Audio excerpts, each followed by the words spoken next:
আসসালামু আলাইকুম everyone, welcome back to my channel cook by Jannat. আজকে আমি আপনাদেরকে গরুর কষা মাংস রান্না করে দেখাবো। আর এই গরুর কষা মাংস আপনারা অনেকে আছে রান্না করেছেন বিভিন্নভাবে। আর আজকে আমি ঘরোয়া কয়েকটা উপকরণ দিয়ে এবং খুব সহজ পদ্ধতিতে এটাকে আপনাদের সাথে শেয়ার করব। আশা করছি আজকের এই সহজ ভিডিওটি আপনাদের কাছে অনেক বেশি ভালো লাগবে। আর যদি আপনাদের কাছে আজকের ভিডিওটি ভালো লাগে তাহলে প্লিজ আমার চ্যানেলটাকে সাবস্ক্রাইব করে নেবেন। আর যারা সাবস্ক্রাইব করেছেন তাদেরকে আমার মন থেকে অসংখ্য ধন্যবাদ।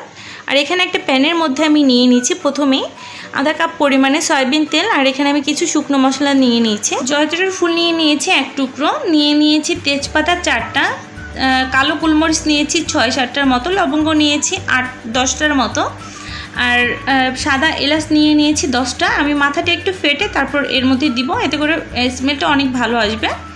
আর দারচিনি নিয়েছি মিডিয়াম সাইজের 2 টুকরো। আর এখন এই সব কিছুকে আমি এই তেলের মধ্যে দিয়ে দিচ্ছি। আর এটাকে খুব সুন্দর করে ফ্রাই করে নেব। যতক্ষণ এর ভিতর থেকে সুন্দর একটা অ্যারোমা বা একটা স্মেল আসছে ততক্ষণ এটাকে সুন্দরভাবে আমার ফ্রাই করে নিতে হবে। তারপরে এর মধ্যে আমি দিয়ে দিচ্ছি 1.5 কাপ পেঁয়াজ কুচি। আর পেঁয়াজের পরিমাণটা একটু বেশি দিবেন, এতে করে মাংসর যে মশলাটা একটু বেশি হবে আর খেতেও অনেক বেশি ভালো লাগবে। আর পেঁয়াজটাকে সামান্য একটু ফ্রাই করে নেব। এটাকে কোনোভাবে বেরেস্তা ভাজি করার মতো করে ফ্রাই করা যাবে না, জাস্ট একটু সেদ্ধ হয়ে আসবে। আর তারপরে এর মধ্যে আমি দিয়ে দিচ্ছি 1.5 টেবিল চামচ করে আদা বাটা আর রসুন বাটা। আর এখন এটাকে খুব সুন্দর করে কষিয়ে নিতে হবে যতক্ষণ আদা রসুনের মধ্য থেকে কাঁচা গন্ধটা পুরোপুরিভাবে চলে যায়, ততক্ষণ এটাকে সুন্দরভাবে আমার ফ্রাই করে নিতে হবে। আর তারপর আমি এর মধ্যে দিয়ে দিচ্ছি কিছু শুকনো মশলা। আর শুকনো মশলা অবশ্যই এটা ফ্রাই করার পরেই দিতে হবে। তারপর আমি এর মধ্যে দিচ্ছি 3 টেবিল চামচ পরিমাণে লাল মরিচের গুঁড়া। আর ঝালটা আপনাদের টেস্ট অনুযায়ী বাড়িয়ে বা কমিয়ে নিতে পারেন। অনেকে আছে ঝাল বেশি খায়, সেক্ষেত্রে একটু বাড়িয়ে নেবেন, আর যারা কম খান সেক্ষেত্রে একটু কমিয়ে নিলেই হবে। আর দিয়ে দিচ্ছি এখানে 1 টেবিল চামচ পরিমাণে হলুদের গুঁড়া, 1.5 টেবিল চামচ করে জিরা আর ধনিয়ার গুঁড়া নিয়ে নিলাম। আর পেঁয়াজের সাথে খুব ভালো করে মশলাটাকে মিশিয়ে নিতে হবে। আর এদিকে খেয়াল রাখতে হবে কোনোভাবে যাতে মশলাটা পুড়ে না যায়। যাতে এই মশলাটা পুড়ে না যায় জন্য আমি এখানে সামান্য একটু পানি দিয়ে দিচ্ছি। আর এখন এর মধ্যে আমি দিয়ে দিচ্ছি টেস্ট অনুযায়ী লবণ। আর লবণের পরিমাণটা আপনাদের পছন্দ অনুযায়ী নেবেন, কারণ অনেক সময় আছে যে মাংসর ভিতরে প্রথম পর্যায়ে বেশি লবণ দিলে মাংসর মধ্যে লবণটা ঢুকে যায়, এই জন্য হাতে রেখে লবণটা দিবেন, প্রয়োজন হলে পরে দেওয়া যাবে। আর 1.5 টেবিল চামচ পরিমাণে গরম মশলার গুঁড়া দিয়ে দিলাম। আপনাদের হাতের কাছে এটা না থাকলে গরুর মাংসের যে মশলা রয়েছে সেই গরুর মাংসের মশলা এখানে দিতে পারেন, 1.5 টেবিল চামচ দিতে হবে। আর এটাকে একবার কষিয়ে নিয়েছি। আর তারপর এর মধ্যে সামান্য একটু পানি দিয়ে এটাকে আরও একবার কষিয়ে নিব, 3 থেকে 4 মিনিটের মতো সময় লাগবে। তারপর এটাকে খুব সুন্দর করে কষিয়ে নিচ্ছি যতক্ষণ এটার উপর থেকে এরকম তেল বের হয়ে আসছে। এরকম তেল উঠে আসলে তারপর আমি এর মধ্যে দিয়ে দিচ্ছি 1.5 কাপ মাংস। আর এখানে আমি হাড় আর চর্বি সহকারে মাংস নিয়েছি।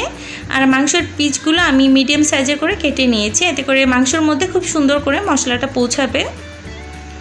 আর এখন এটাকে খুব সুন্দর করে আমি মশলার সাথে মাখিয়ে নিচ্ছি। আর এই মাংসর মধ্যে কোনোভাবে প্রথম পর্যায়ে পানি দেওয়া যাবে না, এতে করে মাংসটা বেশি একটা ভালো লাগবে না। এই জন্য এই মাংসর মধ্যে থেকে যে মশলা এবং পানি থেকে যে মাংস থেকে যে পানিটা বের হবে সেই পানি দিয়ে এটাকে কষিয়ে নিতে হবে। আর সুন্দরভাবে এটাকে রান্না করে ভাজা ভাজা করে নিতে হবে। দেখুন এটা যখন এরকম অনেকটা ভাজা ভাজা হয়ে আসবে, অর্থাৎ মাংসটা পুরোপুরিভাবে শুকিয়ে আসবে, সেই পর্যায়ে আমি এখানে গরম পানি দিয়ে দিচ্ছি 2 কাপ। আর এখানে অবশ্যই অল্প অল্প করে পানি দিয়ে এটাকে রান্না করতে হবে। আর অবশ্যই গরম পানি দিতে হবে যাতে করে এটা খুব তাড়াতাড়িভাবে সেদ্ধ হয়ে যায়, কারণ মাংসটা অনেকটা গরম। এখন এর মধ্যে যদি হঠাৎ করে ঠান্ডা পানি দেওয়া হয় এতে করে মাংসটা চুপসে যাবে আর সেদ্ধ হতে অনেক বেশি সময় লাগবে। এই জন্য অবশ্যই মাংস রান্না করার জন্য গরম পানি দিয়ে এটাকে রান্না করতে হবে। আর এখন এটাকে ঢাকনা দিয়ে পুরোপুরিভাবে পানিটা শুকিয়ে আসা পর্যন্ত ওয়েট করছি। এর মাঝে আমি 2 বার নাড়াচাড়া দিয়ে নিয়েছিলাম।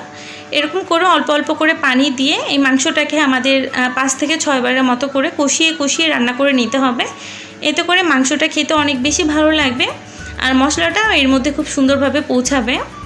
আর এই জন্য এই কষা মাংসটা খেতে অনেক বেশি ভালো লাগে। এরকম অল্প অল্প করে পানি দিয়ে তারপর মাংসটাকে যদি রান্না করা হয় এতে করে মাংসটা অনেক সুন্দরভাবে সেদ্ধ হয়ে যায়। আর এর মধ্যে মশলাটা অনেক বেশি পৌঁছায়, একটা মানে কালো ভুনা যেরকম হয় ঠিক সেরকম একটা ফ্লেভার আসে, খেতেও সেরকম লাগে। কিন্তু কালো ভুনাতে যেরকম একটা বাগার দেওয়া হয় এটাতে কিন্তু সেরকম একটা বাগার দেওয়া হবে না।